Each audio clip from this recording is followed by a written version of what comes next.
Kemenangan Pandawa dan kejatuhan Kurawa dalam Arcapada, terdapat dua keluarga besar yang menjadi pusat dari kisah heroik dan tragis, Pandawa dan Kurawa. Keduanya berasal dari keturunan Barata, namun nasib mereka berlawanan. Pandawa, putra-putra Pandu yang adil dan bijaksana, selalu menjadi target kebencian Kurawa, yang dipimpin oleh Duryodana. Di balik perseteruan mereka, takdir telah menyiapkan perang besar yang akan menentukan siapa yang layak memimpin Astina.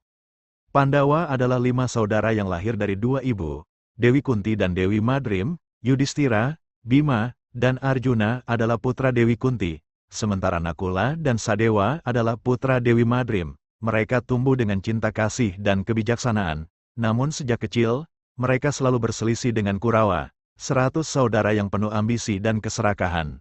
Duryodana, pemimpin Kurawa, selalu iri pada keadilan dan keberanian Pandawa. Salah satu percobaan pembunuhan terhadap Pandawa terjadi dalam peristiwa Bales Sigolo-golo, di mana Kurawa dan Arya Sangkuni berusaha membakar Pandawa hidup-hidup di dalam sebuah rumah jebakan. Namun, dengan kecerdikan dan pertolongan Dewi Kunti, Pandawa berhasil lolos dari maut. Setelah selamat dari Bales Sigala-gala, Pandawa berhasil mendirikan kerajaan baru yang megah.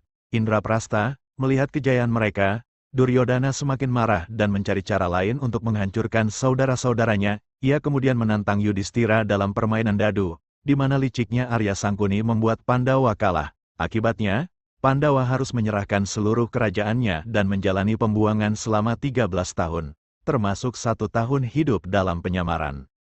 Selama masa pengasingan, Pandawa hidup dengan penuh kesulitan, namun tetap teguh menghadapi cobaan. Mereka menyamar sebagai pelayan di kerajaan Wirata, berbaur dengan rakyat biasa. Berkat kepandaian mereka menyembunyikan identitas, Pandawa berhasil melewati masa penyamaran tanpa diketahui oleh Kurawa. Setelah masa pembuangan berakhir, Pandawa kembali dengan keyakinan dan tekad yang kuat. Mereka ingin merebut kembali hak mereka atas kerajaan Astina, tetapi tetap memilih jalan damai terlebih dahulu. Prabu Kresna, sahabat karib Pandawa, diangkat sebagai duta untuk bernegosiasi dengan Kurawa. Kresna berusaha keras agar Duryodana dan Kurawa mau menyerahkan kembali kerajaan Pandawa dengan cara damai. Namun keserakahan dan keangkaramurkaan Kurawa menutup pintu perdamaian. Tak sejengkal tanah pun diberikan kepada Pandawa, dan perang besar tak bisa dihindari. Inilah saatnya Perang Baratayuda, sebuah pertempuran besar yang akan mengguncang seluruh Arcapada. Peperangan Baratayuda meledak dengan dahsyat.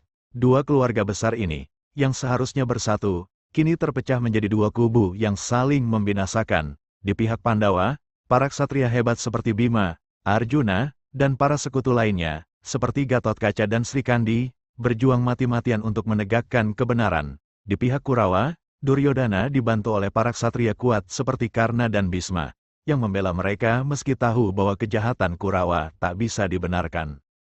Pertempuran berlangsung dengan sangat sengit. Banyak ksatria yang gugur, termasuk Abimanyu, putra Arjuna, yang bertempur dengan gagah berani di medan laga.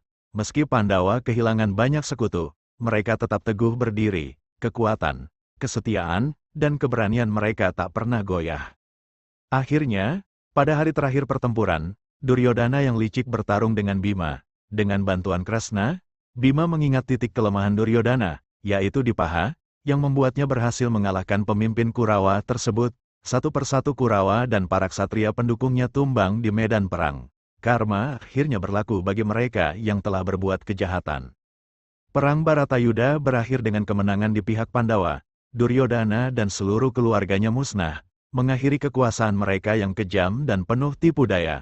Astina kembali ke tangan yang berhak, dan Prabu Yudhistira dinobatkan sebagai raja yang sah, memimpin dengan gelar Prabu Kalimataya. Dengan keadilannya, Yudhistira memulihkan tatanan kerajaan yang hancur karena perang. Di bawah kepemimpinannya, Astina kembali menjadi negeri yang makmur dan damai. Rakyat hidup dalam ketentraman, karena tahu bahwa pemimpin mereka adalah seorang raja yang bijaksana dan kisah Pandawa adalah kisah keberanian, kesetiaan, dan pengorbanan. Meskipun mereka menghadapi banyak rintangan, keteguhan hati dan keadilan mereka membuat mereka berhasil menaklukkan kejahatan. Seperti hukum alam yang abadi, kebenaran akan selalu mengalahkan kejahatan, dan keserakahan akan hancur oleh karma.